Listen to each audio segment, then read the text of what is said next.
You think your reptile is thriving, fresh water, regular feeding, a nice enclosure. But here's the truth nobody tells you. Most reptile owners are making critical habitat mistakes every single day, and their animals are suffering in silence. Reptiles do not cry out in pain, they hide it. By the time you notice something is wrong, the damage is already done.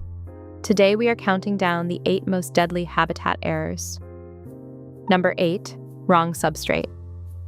We are kicking off our countdown with something that looks completely harmless but causes serious long-term damage: the substrate inside your enclosure.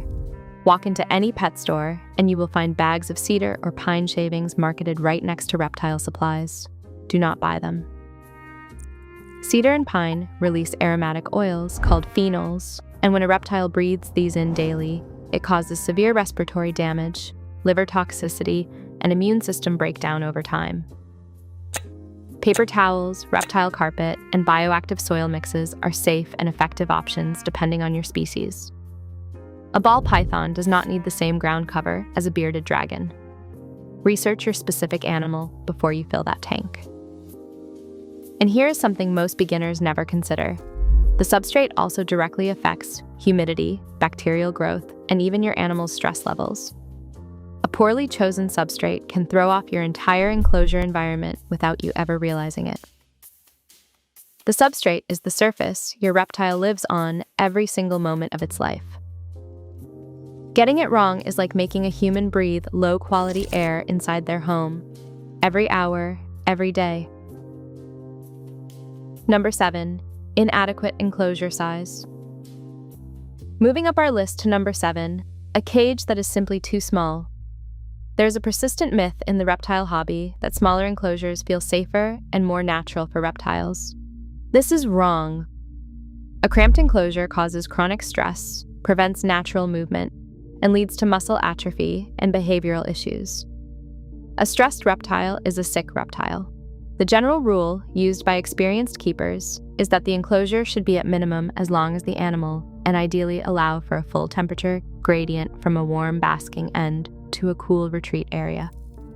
A corn snake that is 5 feet long needs an enclosure that is at least 5 feet in length. A monitor lizard needs a space measured in room size, not tank size. Before you buy any reptile, look up the full-grown adult size, not the baby size, the adult size. And make sure your budget and your home can actually accommodate it. Number 6, no enrichment or hides.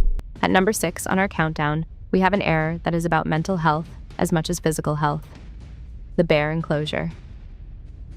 Too many reptile setups look like a glass box with a light and a water dish.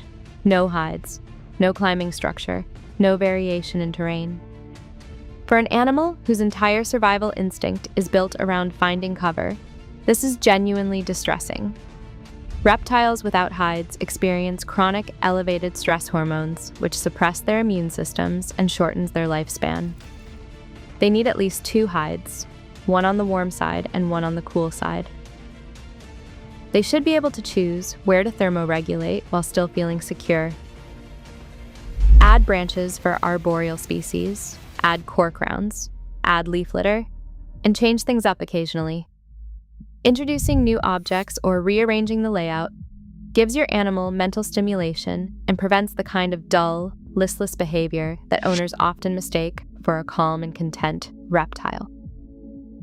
Enrichment is not decoration for your benefit.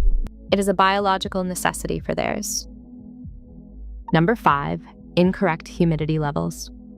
Halfway through our list, and we are reaching the errors that vets see most often. Number 5 is humidity, and it is a silent killer. Every reptile species evolved in a specific climate. A green tree python from the tropical rainforests of New Guinea needs humidity levels between 70% and 90%. A Euromastix from the deserts of North Africa needs levels below 30%. Keeping either animal in the wrong humidity environment causes serious and progressive health issues. Too low humidity in species that need moisture leads to failed sheds, retained eye caps, respiratory infections, and kidney failure over time. Too high humidity in desert species causes scale rot, fungal infections, and bacterial pneumonia. Buy a digital hygrometer. not an analog one, not a guess, a digital one. Check it daily. Adjust your misting schedule, ventilation, and substrate accordingly. Humidity levels are not a suggestion. They are a life support setting.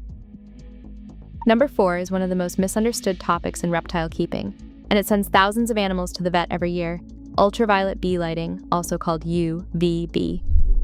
A large portion of reptile species require UVB light to synthesize vitamin D3 in their skin, which allows them to absorb calcium from their food.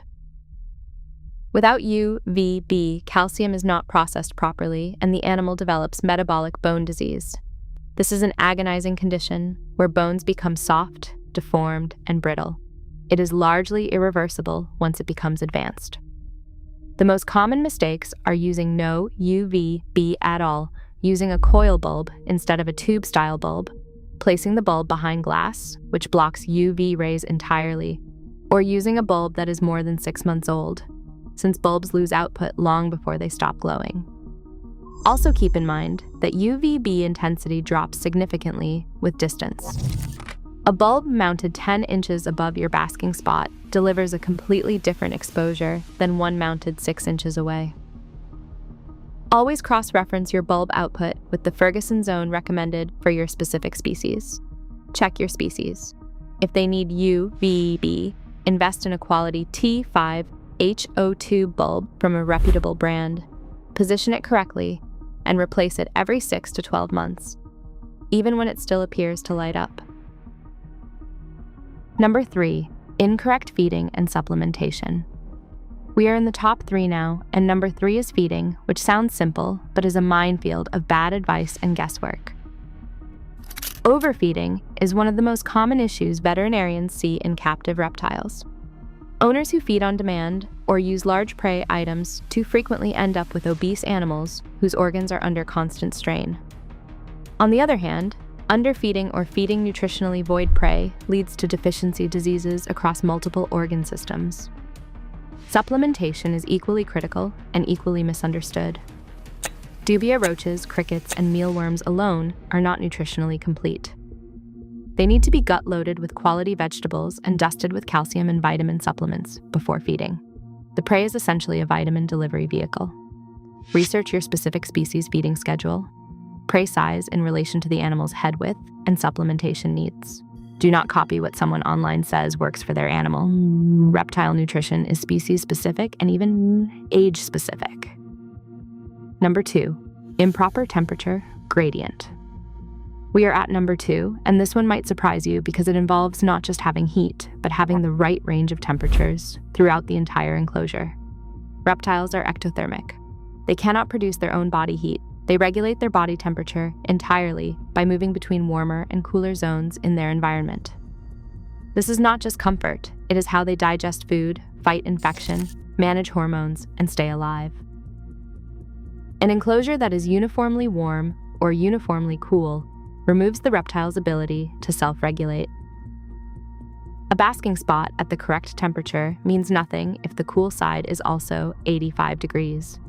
The animal cannot escape the heat. It cannot cool down to digest. Its immune system cannot function properly. Basking temperatures, ambient temperatures, and cool side temperatures are all different numbers. They must all be measured with a quality digital thermometer and a temperature gun, not a single gauge stuck to the glass. Also remember that temperatures shift between day and night. Many species need a significant overnight temperature drop to trigger normal biological rhythms, including sleep cycles and hormonal function. Set up your temperature gradient correctly before your animal ever enters the enclosure. Number 1, incorrect or no quarantine for new animals. At the top of our countdown, the single most deadly and most overlooked habit in reptile ownership: failing to quarantine new animals. When you bring a new reptile home, it is almost certainly carrying parasites, bacteria, or viruses. This is not a reflection of where you bought it. Wild-caught and captive-bred animals alike arrive with internal and external hitchhikers that can devastate an existing collection in days. Crypto, pinworms, natovirus, and inclusion body disease are just a few of the illnesses that spread silently before you ever see a symptom. Every new reptile should be quarantined in a separate room with separate tools, separate hand washing protocol, and ideally a fecal exam by a reptile vet before it ever makes contact with your other animals. Minimum quarantine period is 90 days, not 2 weeks. This is the #1 error because it does not just kill the new animal. It can kill everything you already have. If this video helped you, hit subscribe so you never miss the information that actually keeps your animals alive. See you in the next one.